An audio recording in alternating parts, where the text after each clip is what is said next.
Good evening. My name is Adam Farrell. I'm an attorney with an office in Blackshear. I'm the elected solicitor for the State Court of Pierce County. I have a child who attends Patterson Elementary School, and my wife teaches at Patterson Elementary School. And I'm glad to have the opportunity to read part of The World According to Humphrey. Tonight we'll be reading Chapter 7, which is entitled, Saya Speaks Up. On Friday afternoon, Saya's father, Mr. Nasiri, picked us up after school. He had a friendly smile and gentle eyes, but he was as quiet as his daughter. Saya lived in a tall building, so Mr. Nasiri carried my cage up 1, 2, 3 flights of stairs to their clean and quiet apartment. Mrs. Nasiri opened the door for us.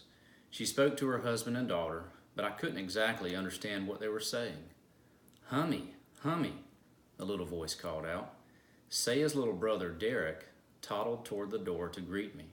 "Say Humphrey," Saya gently corrected him. "Hummy," he said. The Nasiris put my cage in the living room, right in the middle of a big table.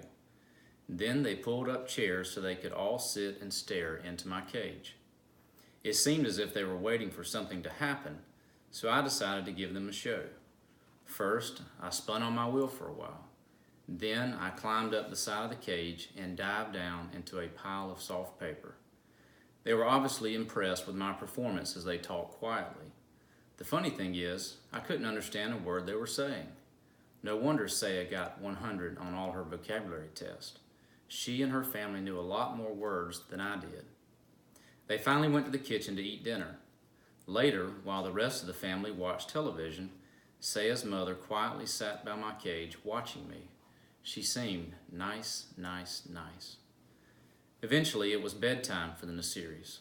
But after the lights were out, Saya slipped out of her room and came back to my cage and whispered to me. I could understand her again. "Now you know my secret, Humphrey," she whispered. "My family doesn't speak English. Well, my dad does a little, but he's shy about it. Mom hasn't learned any English at all, and Derek's too little." "I understand," I squeaked. "That's why I don't like to talk in class," she explained. "I don't talk like the other kids. I'm afraid they'll laugh at my accent. That happened to me when I was little." "But you don't sound different," I frantically squeaked. "I understand you just fine." Unfortunately, she didn't understand me.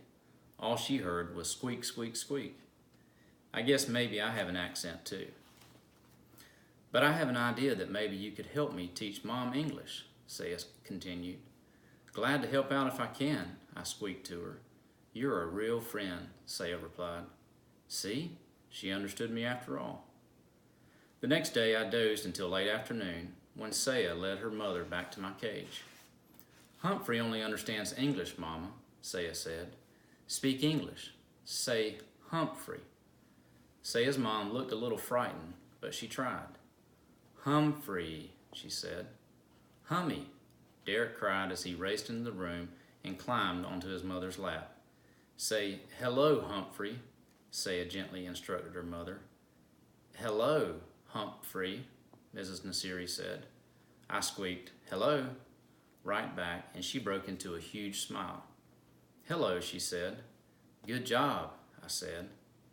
Well, things went swimmingly from then on. In a matter of hours, Saya's mom was saying, "How do you do? Nice to meet you. Would you like some water?"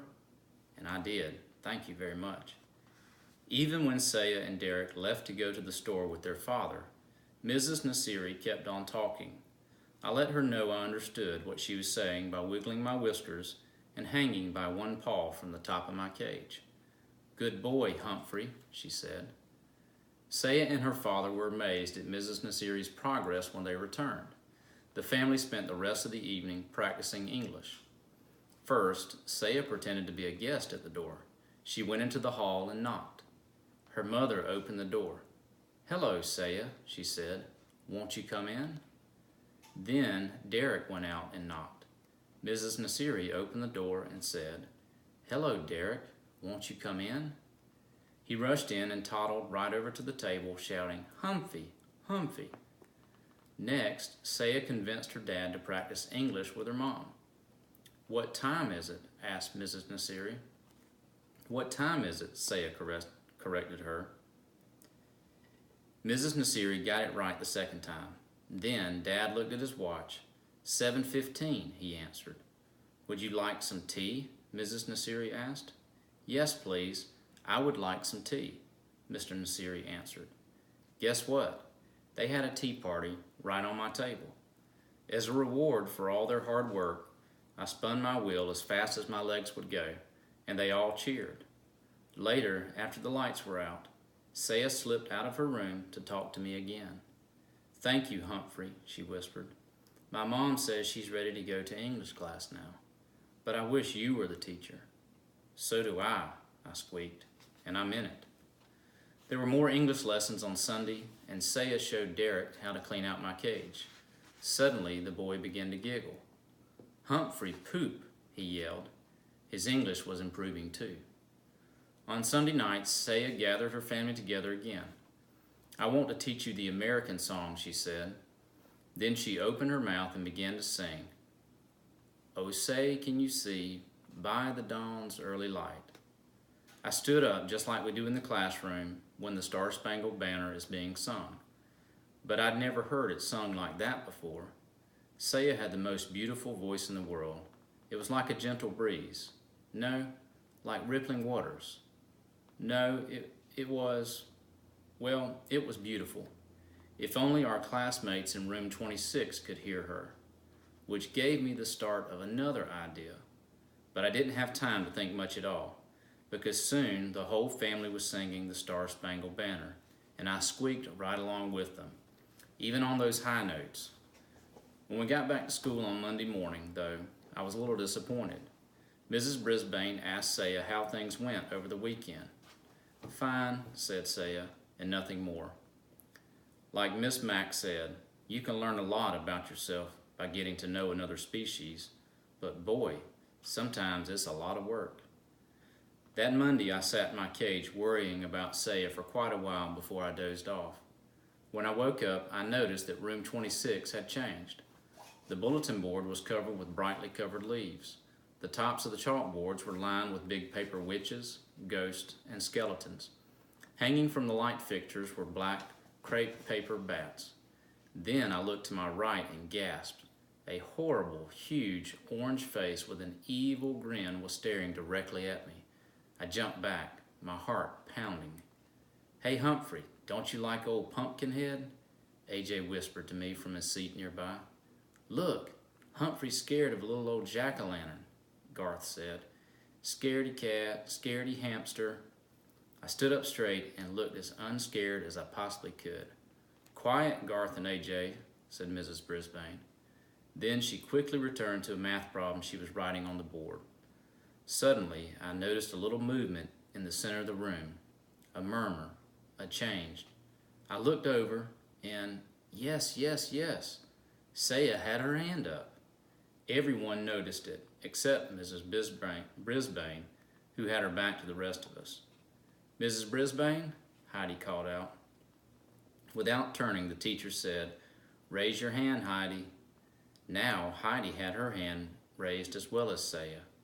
Well, what is it? Mrs. Brisbane turned to face the class and was obviously surprised at what she saw. Yes, Saya, she said. In a loud, clear voice, Saya said, May I move the pumpkin away from Humphrey's cage? Mrs. Brisbane looked from Saya to the cage and back. Yes, I guess it is a little close. Thank you, Saya. Saya rose and hurried to my table to push the ugly old jack-o'-lantern away. She didn't say a word, but she winked at me, and I knew what she meant. Heidi, did you want to say something? Mrs. Brisbane asked. Not anymore, she said. Everything went back to normal until the bell rang for recess. As my classmates all scattered and ran toward the door, Garth paused by my cage. Scaredy cat, he muttered. Then he moved the pumpkin right up against my cage again. I puffed up my cheeks as big as I could get them. It was going to be a very long day. That's the end of this chapter, and it has a tip. It says that when hamsters feel intimidated, they often puff up their cheeks. Well, I hope y'all enjoyed the rest of the book.